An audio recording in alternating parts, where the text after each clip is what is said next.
On today's Locked On Thunder podcast, we're going to dive into the Oklahoma City Thunder losing their winning streak against the Brooklyn Nets. Patty Mills continues to kill the Thunder. SGA had a great game, as well as some rotational players who stood out. And then we're going to preview tonight's game against the Miami Heat on the second night of a back-to-back. How will the Thunder manage to play two contending teams back-to-back? What to watch for tonight, and so much more. That's all coming up on today's Locked On Thunder on the Locked On Podcast Network, your teams every day. You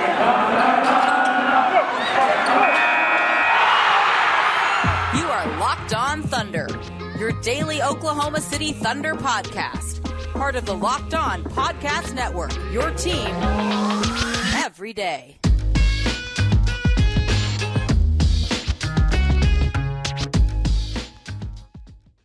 Let's get it going on the Locked On Thunder podcast, on the Locked On Podcast Network, your teams every day. I am your host, Editor-in-Chief over at thunderousintentions.com. Rylan Stiles. You can follow me on Twitter at Rylan_Stiles. You can follow the show on Twitter at LOThunderPod and email the show, LOThunderPod@gmail.com. On today's show, we're going to talk about the winning streak coming to an end against the Brooklyn Nets as Patty Mills continues to kill the Thunder.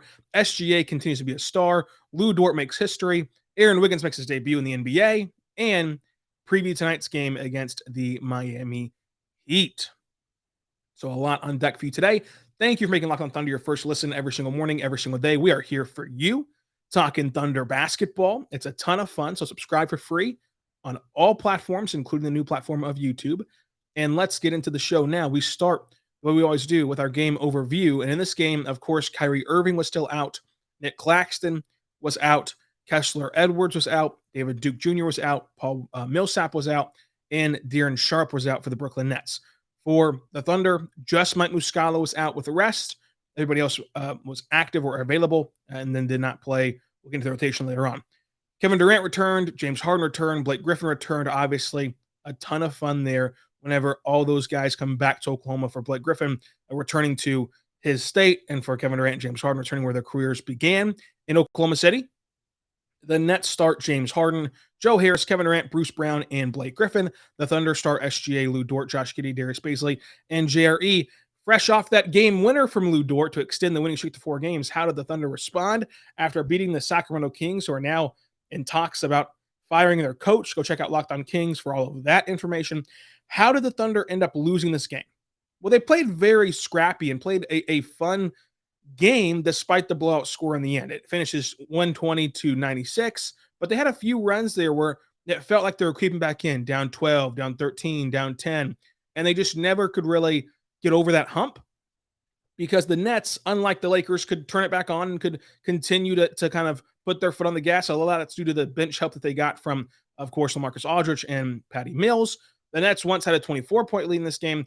They won the Battle of the Glass. Well, they tied the Battle of the Glass 44-44. Oklahoma City lost the turnover battle, had one more turnover than the Nets did.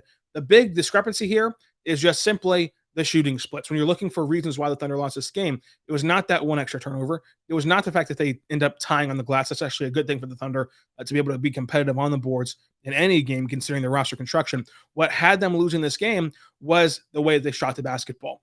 Oklahoma City shot 40% from the floor. The Nets shot 50% from the floor. The Nets shot 41% from 3 on 43 attempts. The Thunder shot 31% from 3 on 45 attempts. And then the Nets made almost all their free throws, going for 95% from the charity stripe. The Thunder still performed well in that area, shooting 90% at the charity stripe. The Nets had 4 players in double figures, including 29 points off the bench from Patty Mills and 15 off that bench from LaMarcus Aldridge. Kevin Durant went for 33 points. You're not going to stop Kevin Durant. Nobody's going to stop Kevin Durant. Kevin Durant just is one of the best scorers to ever play this game, if not the very best scorer to ever play this game. The Thunder had 3 players in double figures. 11 came from the bench unit with Ty Jerome. The other 2, of course, were SGA and Lou Dort. So the big thing from this game, that's how the Thunder lose. They didn't get enough bench production as the Nets did. The Nets have the much better players in James Harden and Kevin Durant, even though they took away James Harden in this game, which we're going to get to here in just one second. And Kevin Durant was Kevin Durant, and the Thunder lost to what most consider the title favorite in the Brooklyn Nets. That's no surprise for a team who is projected to be one of the worst in the NBA. But Lou Dort deserves a ton of credit in this game, and that's where we have to lead off the show with, is Lou Dort, because he once again locks up James Harden. Harden struggles in this game mightily, 16 points. He only shoots 38% from the floor and 12% from the three-point line. Now, Lu Dort did collect 5 fouls in this game. So it wasn't all on Lu Dort, but Lu Dort did a great job on James Harden whenever he was out there making life hard for him. Credit to James Harden, because this is where great players still find ways to win and still find ways to impact the game. He's being taken away by Lu Dort, and instead of pressing and trying to do too much and just kind of ruining his offense because of his ego, he decides to spread the ball around, and he has now 13 assists on his resume, along with those 16 points. So James Harden still played well in the sense of a basketball player, but in what James Harden wants to do in terms of being an isolation scorer, Lu Dort took away the one thing James Harden wants to do. So Lu Dort was fantastic. He also scores 20 points in this game, which is the first ever time in his career that he's scored 3 straight games of 20 points. 3 games of 20 points scored for the first time in his career, and he shot the ball very well. Remember, early in this regular season, it was very concerning. His shooting splits were concerning. The lack of the 3 ball was concerning. His entire offensive game was concerning. He had not made the strides yet at the rim that we've seen this last week. At the rim that we've seen him make this last week. He had not made that before this past week. His offense was very, very concerning. And tonight, he goes 3 for 6 from 3, 72% from the floor, 3 rebounds, and a steal, and just 1 turnover offensively, which is a big deal. And then again, the foul trouble hurts, and it hurt a few of the Thunder rallies because you don't really want him to foul out, so you can't play him in certain moments of this game. But I think that Mark would have otherwise played him if he didn't have this foul trouble. And I think that it did kind of twist up the rotation, and Mark was upset with the refs all night long. I'm surprised he did not get a technical foul in this game. He was that upset. He was that passionate. We hadn't really seen that side of Mark a lot in Oklahoma City, but he did get that way yesterday with the officiating crew against Brooklyn. Lu Dort deserves a ton of credit for what he can do against James Harden, because not a lot of people can do that. But also, it's still so fun to watch Lu Dort play because he still has so much room to grow. I think that we kind of do this with Lu Dort and Baisley, and not so much SGA because he's such a superstar, but with Lu Dort and Baisley, we've kind of seen these other young players get into the groove and get into the rotation and get into the roster. And it's like we've kind of forgotten about Lu Dort and Baisley in the sense of like their progression level, and we've kind of boxed them into what they already are right now. Each guy, and Dort and Baisley, while they've been in the league longer, of course, than these young players, and they're kind of old news to the diehard fans who watch every single game, because it feels like we've been watching them for 5 years, for 6 years, because these years are so long with the pandemic and everything. But these guys still have a ton of room to grow and are still young in the scope of basketball and in their development within the game of basketball. So I think that with Lu Dort, this is the kind of game you were hoping to see from him all season long, and we'll see how this kind of builds on each other. And he's had, of course, 3 straight games of this offensively. You want to see him shoot the ball well from 3, finish at the rim. If he can do that, and he's proven that he can, then you've truly unlocked something here with Lu Dort. In the preseason, I talked all about how the next progression of Lu Dort is continuing to shoot well from 3, somewhere in the ballpark of 35%, and then upping his percentages at the rim and finishing at the rim. And that allows him to be a now 3-level scorer with his great free throw percentage as well to boot whenever you foul this tank of a man that goes to the rim, full head of speed, full head of steam at the rim. So if he can do that and sustainably play the great defense that he played last night, that elevates his game to a place that has no limit, really. Because I think that there's still some concern long-term about, hey, can this guy really be a starter on a championship team? I know he plays great defense. Is he a Thabo Sefolosha? Is he an Andre Roberson? What is he going to be long-term? He can solidify himself and take his game to the next level by simply getting better at the rim, which we've seen this last week. He has gotten better. And what's the most encouraging part about last night was that Lu Dort, while shooting 3 of 6 from 3, while shooting 72% from the floor, he still locked down one of the most difficult guards in the NBA. It is very hard to play against James Harden physically because he's such an isolation scorer, because he puts you on an island, because he just attacks you. And yet Lu Dort didn't lose any of that steam, right, because of his offensive game. And that's kind of been another concern of like, okay, well, if you ask him to do too much offensively, does that kind of lessen him defensively? And then at that point, you're leveling him off to be this kind of average player. No, he has the motor. Lu Dort has the motor to do both. And so watching that progress will be a ton of fun. So Lu Dort was awesome in this game. So was SGA. Aaron Wiggins made his debut in this game, which made me happy. And of course, Ty Jerome was very good in this game as well. I think that Ty Jerome deserves a ton more run. We'll get to all that and more. But first, I'm going to tell you right now, but our good friends over at Prize Picks. Prize Picks is incredible. It is the daily fantasy game made easy. I love this, and I know you will too. Prize Picks is the best NBA daily fantasy prop game on the market. Prize Picks offers more NBA props than any other daily fantasy sport prop operator. It offers all the superstar players as well as bench players, only recording a handful of minutes each game. Prize Picks offers any prop you can think of, from yardages, touchdowns, even interceptions thrown. All of your users can deposit and use the code to receive 100% instant deposit match up to $100. So use my code NBA, and you're going to receive a 100% match on your first deposit, up to 100% match on your first deposit. It's very convenient for you and very good for you. It's basically free money, so go check that out. You can pick 2 to 5 players, and of those 2 to 5 players, you pick over-unders on their projection in their stat categories. So you can win up to 10 times on any entry that you put in. It's simply you versus the projected numbers. That's it. That is all there is to it. So, for example, you might see on the app today that SGA over-under at 25.5 points. Well, if you think he's going to get 21 points, that's all he has to do. SGA just has to get 21 points and you win. Bada bing, bada boom. So simple, especially you diehard NBA fans and diehard fans of your teams that watch every game and understand the trends better than, say, a national outsider would. Prize Picks allows mixed sport entries as well. So you can, in one, for example, yesterday on Sunday, you had the Thunder playing at the same time as the Chiefs. You could have taken the over on SGA points and the over on Pat Mahomes touchdowns and cashed in. How fun is that? It can be across sports as well. So what are you waiting for? Go to the App Store or Google Play Store and get the Prize Picks app right now. Prize Pick is safe and offers fast withdrawals. Go right now and use our code NBA. That's NBA at prizepicks.com and get the app on your app store and download today. Prize Picks is daily fantasy sports made easy. I'm going to tell you right now, our good friends over at DirecTV. DirecTV, does this sound familiar? You've got one device that lets you catch the game on your phone. Another device lets you catch your favorite shows. You got sport highlights over here and movies over there. You've got your neighbor's best friend's login for all the good stuff, and you got to remember their password and hack into their account. It's a total mess, right? Streaming in this day and age is a total mess. Well, I want to tell you to make it simple and not a mess. The way you do that is to get your entertainment that you love without the hassle and get it all together. And the way you do that is called DirecTV Stream. And it brings live TV and on-demand favorites together like never before. So you can watch your favorite shows, sports, movies, all in one place. It means no more juggling remotes and no need to go buy that extra device ever again. It's the best part about it is that there's no annual contracts. So get rid of the clutter and the confusion and go to getyourtvtogether.com. I should say get your TV together at directvstream.com. You can learn more at directv.com. Directv.com will have you covered for the DirecTV Stream. Compatible devices required. Content varies by package. DirecTV Stream at directv.com has you covered. And folks, I know a lot of you are looking to cut the cord and figure out ways to get the Thunder game still. DirecTV.com, DirecTV Stream has the Thunder games on the choice package. So make sure you go check that out.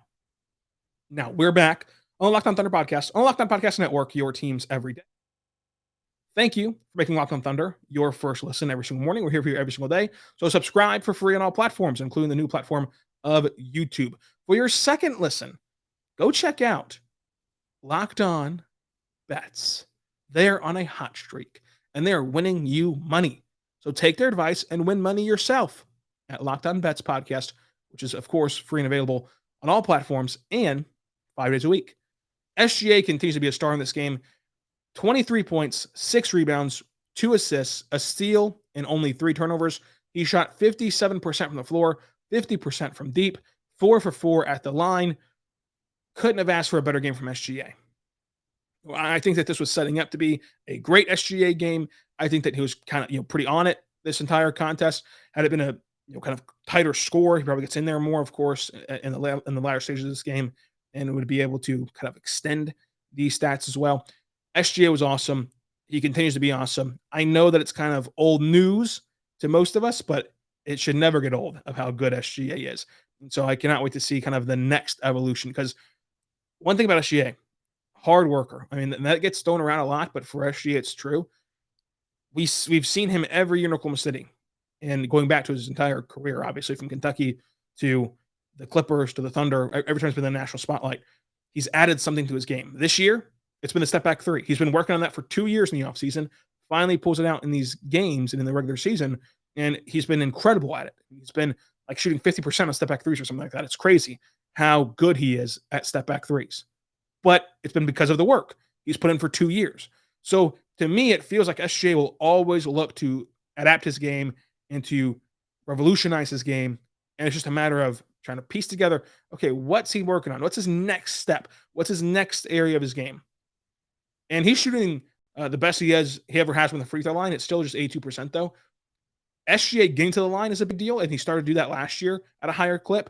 This year, free throws are down league wide, so it's hard to kind of judge this year's free throws versus last year's free throws, because if you look at the attempts, last year he shot 6.5. This year is down to 5.3, but it's down across the board. And that 5.3 number from SGA is still among the best in the NBA. So it's still good for SGA to get to the line at the clip that he does. Now he's shooting 82%. Again, best of his career so far. But if he can raise that 82 to say closer to 85, to closer to 90, then all of a sudden his scoring takes another step forward. So it goes from 22, 23, like it is this year and last year, to 25, to 26. And it's just these astronomical numbers that he can get to. So maybe the next evolution of him is being a knockdown free throw shooter, where you're not kind of worried that he'll split the difference at the line. SGA will continue to grow and continue to evolve, and we just have to sit back and wait and watch and enjoy it. But SGA was really, really good against the Nets. Aaron Wiggins, though, made his debut. He did not play in the blue game earlier in that morning, so he could make his debut in the NBA. And he plays 21 minutes, 3 points, 4 assists, 4 rebounds, a steal, and a block, 1 for 4 from 3. Aaron Wiggins was very active in this game. He played the passing lanes very well, and you could see the ability he has to play at the NBA level. Aaron Wiggins is an NBA player, and Sam Presti absolutely killed this draft class. It's a great class from him, as long as Wiggins develops at the pace that we think that he will, because Trey Mann has those NBA tools. Of course, Josh Giddey has those NBA tools, and we've seen JRE become a really competent and forget about player. And I say forget about in the most kind way, because I know that whatever happens, if something breaks down on the play, if something goes awry on the play, it's not Jerry's fault. That he's going to do everything the right way, by the book, do his job, and that's enough. Will Jerry become an all-star, superstar? No.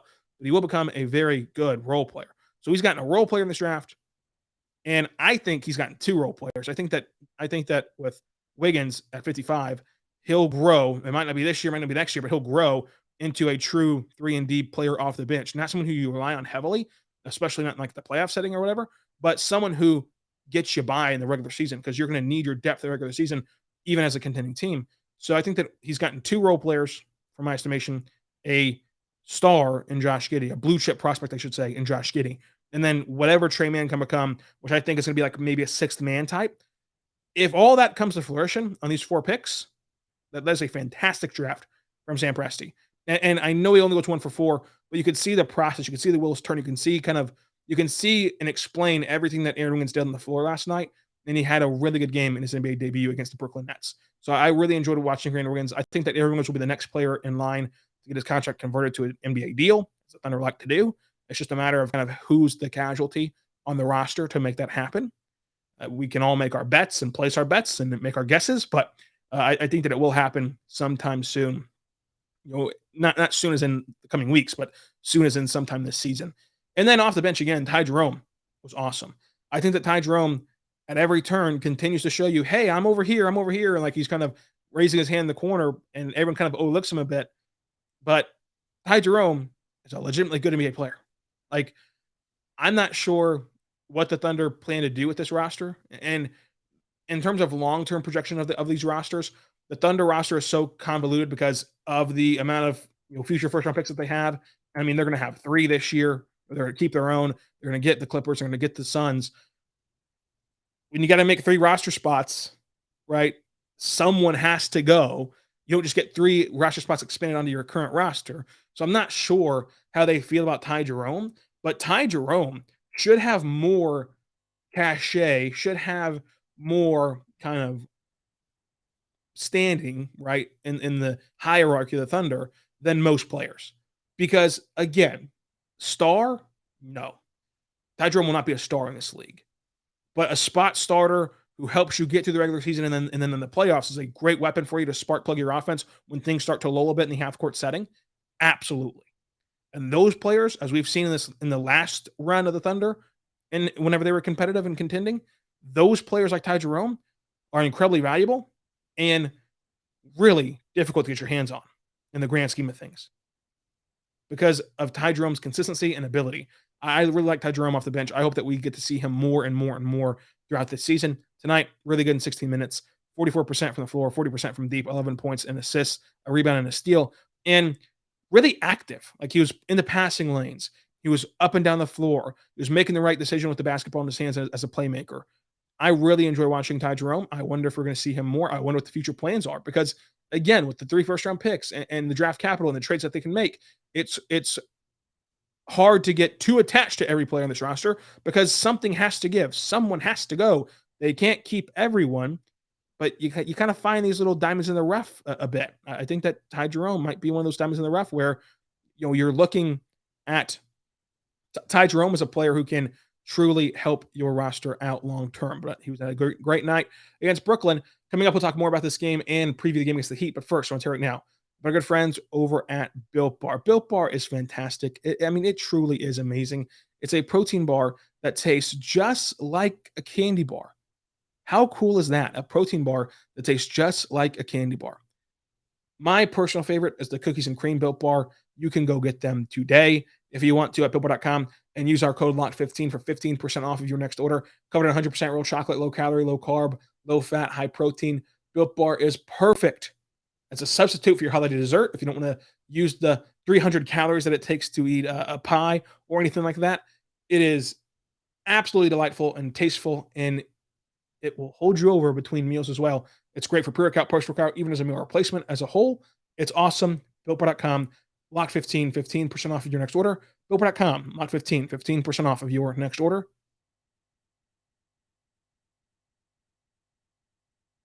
And we're back on the Locked On Thunder podcast on the Locked On Podcast Network, your teams every day. I'm your host, Rylan Stiles. You can follow me on Twitter at Rylan_Stiles. It's at RYLAN_STILAS. Now, thank you for making Locked On Thunder your first listen every single morning, every single day. We're here for you. For your second listen, go check out Locked On NBA to know what's happening around the scope of NBA basketball. Now you can subscribe for free on all platforms to Locked On NBA and Locked On Thunder, including both shows on YouTube if you would prefer. Talk about Ty Jerome. Kenny Hustle was great. He was just Kenny Hustle. Didn't shoot the ball well percentage-wise, but 9 points, 3 assists, 3 rebounds, 2 steals. Did have the 5 fouls, as Lou Dort did as well. But he played some nice defense and was just that kind of ultimate glue guy. And it's just kind of what Kenny Hustle does. It's crazy to think how Kenny Hustle was just kind of this throwaway player in that Steven Adams trade. And at the time of the trade, nobody was really certain if he would even make the team out of camp. And now he's looked at as this kind of pillar and Nick Collison type of role player. It is incredible the work that Kenny Hustle put in to kind of establish himself in the NBA as a player who not only has a future long-term with the Thunder, but has a future long-term in the league where teams are going to be calling and have been calling about Kenny Hustle. It's impressive. And you just got to tip your cap to that work ethic and tip your cap to kind of the grindiness of Kenny Hustle, right? Like the put your head down, grind, prove everything in practice, prove it on the floor, and just work harder than everybody else. It is impressive. Pokusevski had a nice first half, really, and he finishes the game weird. Bad shooting splits, only 8 points, 6 rebounds, 1 assist, 1 block, but had nice moments in that first half that really was encouraging, and we'll see how that levels out in the long term. The rotation, Trey Mann comes in for 5 minutes and immediately hits a deep 3, which was awesome. Isaiah Roby has 12 minutes and goes 1 for 1 plus 2 for 2 at the line, 4 points, a steal, and an assist. And then Gabriel Deck didn't play, Vit didn't play, Theo Malvin didn't play, Muscala, of course, out for rest, and then Paul Weston Jr. just didn't play at all either. Theo Malvin did play in the G League, and so did Vit, so you're not going to ask those guys to double dip very often. That's going to be very hard on their bodies to play 2 games in one day. So those kind of DNPs are explainable. Gabriel Deck remains sidelined just on the bench. But apparently he's having good practices and adapting well to the NBA, according to Mark pregame about Gabriel Deck. Bet of the day, I had the Nets -9. That cashed in. Moneyball pick, I had Lou Dort. That cashed in as well. Lou Dort and SGA tied for the lead in 3-pointers made tonight. My MVP pick is SGA, although Lou Dort gave him a run for his money. It was a hard pick between those two, and it's a toss-up, really. But I'll have SGA in this game. The Heat preview, I'm looking for a Darius Bazley bounce back. We'll talk about him more tomorrow after whatever he does against the Heat, but he did not play well at all today against the Nets. Can Lou Dort continue his 20-point streak? Like, that's a great thing to watch for against the Heat. Just can he continue to pile on that 20-point streak? How competitive can this game be? Look, Miami's a really good team. Like, Miami is one of the best in the East, and the Thunder are second night of back-to-back. How competitive can the Thunder keep this game? And then, how on earth can the Thunder limit Bam Adebayo? Now, the paint presence has been surprisingly all right. It's not been great, not been good, it's just all right. And they found ways to get along and found ways to defend at the best of their abilities. But I'd be stunned if Bam doesn't have 25 plus points. If they can keep him below 25 plus points, that's a really good day in the office for the Thunder. Jimmy Butler's questionable in this game, and Bam is probable. So it looks like it might be the Bam show a little bit with Kyle Lowry. So we'll see what they can do against Bam. My bet of the day was Miami -9. I think that Miami's a really good team. I think that the Thunder, second of back-to-back, might struggle a little bit out of the gate and just kind of the game spirals a little bit. Moneyball pick, I'll have SGA hitting a few step backs and leading the team in three-pointers made. Up next, the Thunder play the Heat tonight. The Heat recap is tomorrow morning. And Wednesday, the Thunder play the Rockets. And then Friday starts another back-to-back. They play the Bucks and the Celtics on Friday and Saturday, respectively. That will be a full jam-packed week here on Locked On Thunder. So subscribe for free on all platforms, including on YouTube. Until tomorrow, be good and be good to one another.